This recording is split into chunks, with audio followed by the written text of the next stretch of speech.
And that word reverence is an amazing word because reverence actually means to be respectful and awe. It's essentially respect and awe right here. Honor, respect, deference, esteemed, heightened by awe.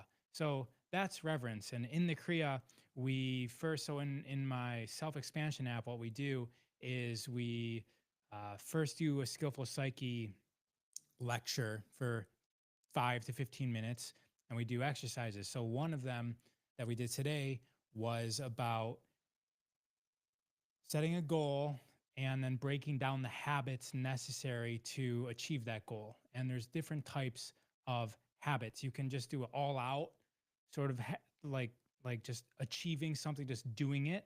Doesn't really work for all goals. Another one is gradual progression. So you start small and do a little bit more every single day. And then another way to uh, secure your goal by implementing habits is to chunk the necessary components for that goal to happen. So you do a certain amount per day over consistent time for that goal to happen.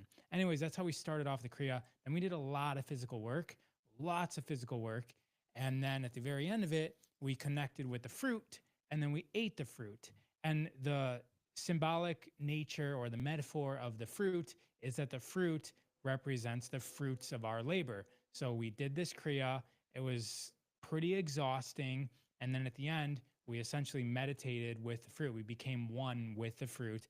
And then we got to eat the fruit. And for me, that's equivalent to stopping and smelling the roses or having reverence for oneself, to have respect and awe for the goals that we achieve, which is much different than constantly being focused on the goals that we do not have yet. Because if that's 100% of our focus, then we're never going to have reverence for the goals, the achievements of today. And there's these really nuanced awarenesses that one has if they are psychologically sound.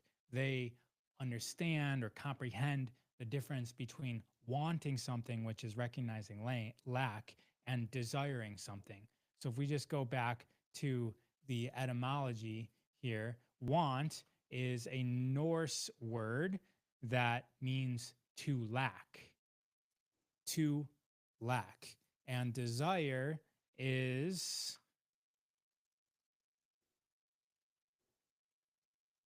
from the stars, from de sedere. So de from sedere, stars. That's what that word desire comes from. De sedere.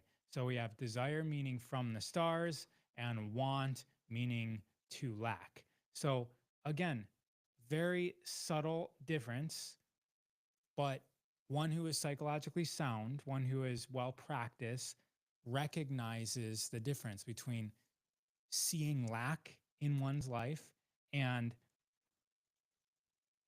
receiving a attachment to a reality where you have something. It's like you get this desire. It's this ping or this connection to a different reality where you have this thing.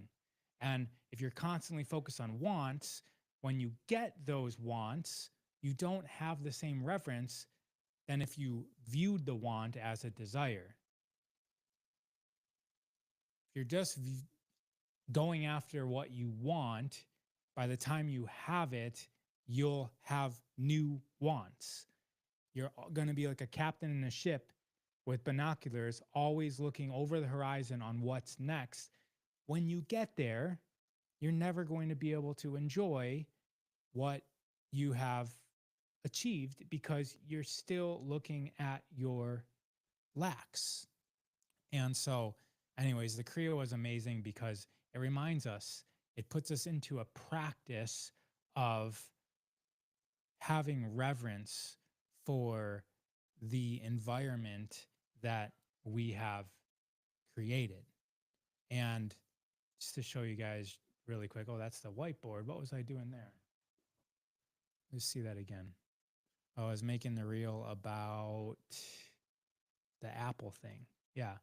All right. So this is actually where all the Kriyas are, just to give you guys a little view of literally. So this is like all the new Kriyas have psychological, skillful psyche stuff in the front, and then there's literally Kriya for breath cleansing, activate prosperity, Kriya for relaxation. There's tons of Kriyas in here, like approaching 150, and then there's also some skillful psyche drills. But I'm actually combining skillful psyche into the new Kriyas, which is really cool. Anyways, the Kriya stuff is something I've been doing for a couple decades. Kriya means to lack in Sanskrit. Doesn't mean to lack in Sanskrit. Geez, I'm getting my stuff mixed up. Kriya Kriya means to do in Sanskrit. There's actually a bunch of different meanings for Kriya, and there's a bunch of people teaching different types of Kriya. And my Kriyas are essentially from Kundalini Yoga, but then I put my own spin on it with how I present them with uh, exercising having to do with the psyche. Because the psyche, I went to school for psychology, and just focusing on what's wrong with people, like it's similar to the medical system, right? Where universities teach you to recognize faults and then you treat the faults. And that's like the person sitting on the couch and just talking about their problems. And I really didn't resonate with that. And so my brand of how I work with psychology is um, view the person as a full spectrum of strengths, weaknesses, goals, uh, their different life paths, their relationships. And it's not just about somebody's weaknesses or broken and like trying to get them up to like stable. That's kind of what a lot of I was learning in at least my bachelor's degree in psychology was just like abnormal psychology and illnesses and diseases. But we're more than that, right?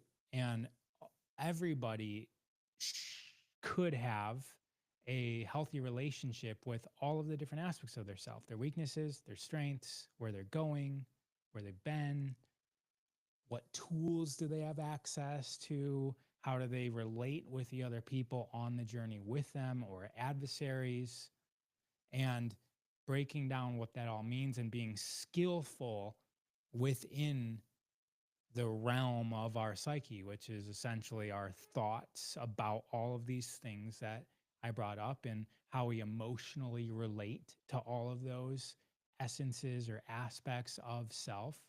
And we can practice all of that within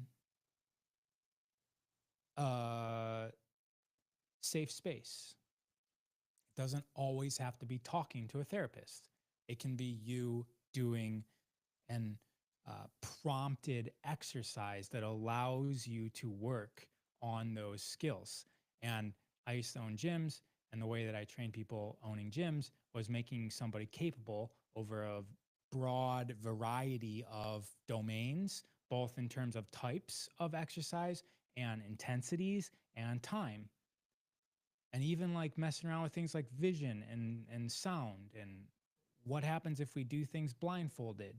And so it's the same thing, the same brand of how I work with the psyche is we vary the practices so that when we go out into life, which is varied, life is extremely varied. You're going to come up to a bunch of different varied aspects in the environment that you will benefit if you have been practicing in a varied manner. And then also life becomes the practice itself, which is amazing because then you're evolving in every single moment of living, which is what happens if you're well practiced in exercise. You start to understand all of your body and how it works. And then just walking around your house, you're technically getting better.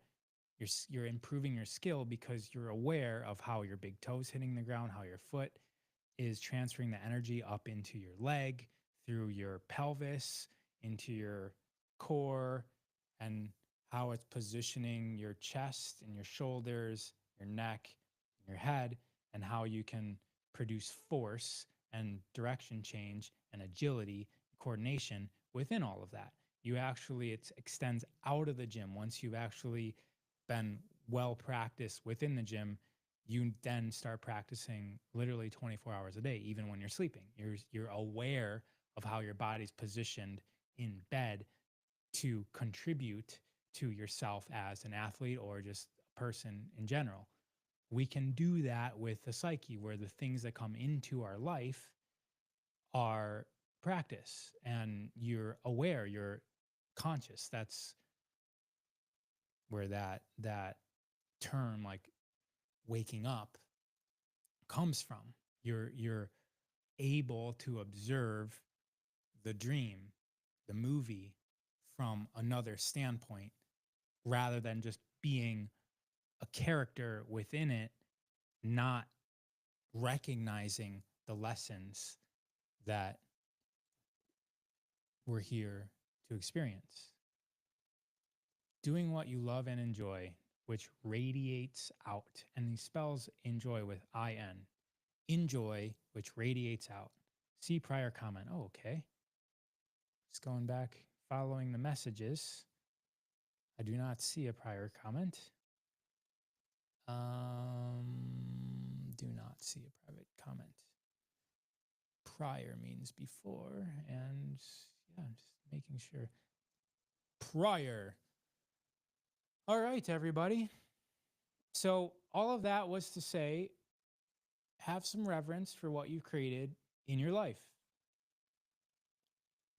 Recognize what you created. And actually, another aspect of my self-expansion app is that we get presence prompts, is what they're called.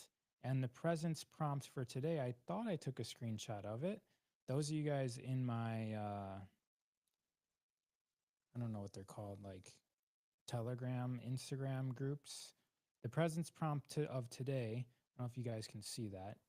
Is it going to focus? Focus, focus, focus, focus, focus, focus, focus, focus, focus, focus. Come on, come back to the face. You can't really see it unless I do this. It's going to focus on me, and then I'll put it. All right, it's not working. Presence prompt today was, so these come every single day, different one.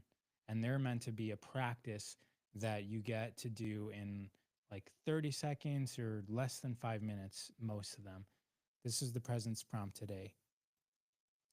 Think of someone who helped you recently. Send them gratitude in your mind or write them a thank you note. Super simple. And so that's my invitation to everybody. First, it was to have reverence, which is different than gratitude. Gratitude's kind of like this etheric thing that you're grateful and you're, what is the etymology of gratitude actually, as opposed to me just trying to explain it with my limited human understanding. Gratitude, goodwill, thankfulness, pleasing, thankfulness. Sometimes you got to do some digging in here. Praise. So this gar, under obligation, obliged, bound in gratitude, thankfulness. What is thank? Thank, give thanks, recombine to reward. Doesn't really help us much. Loving memory. Maybe there needs to be a new word that we align to that means more than gratitude. But anyways, first invitation was to have reverence, which is respect and awe for the creation of our environment that we sit in now, like the things that we have, the people that we're close to and that we call family. Remember them, recognize them, see them, respect them, have awe in the present moment. We can also have goals, but don't throw away the baby with the bathwater, right? Don't throw away the present moment for the sake of something that isn't here yet. because the present moment was once a goal as well. I remember I was talking to this Asian guy, and he was Asian because he was from Asia, like third world Asia, and we are actually in his apartment um, on Abbot Kinney in Venice, which is like pretty hip street in Venice, California. Like it's kind of like the in place to be. It's like where all the cool kids live.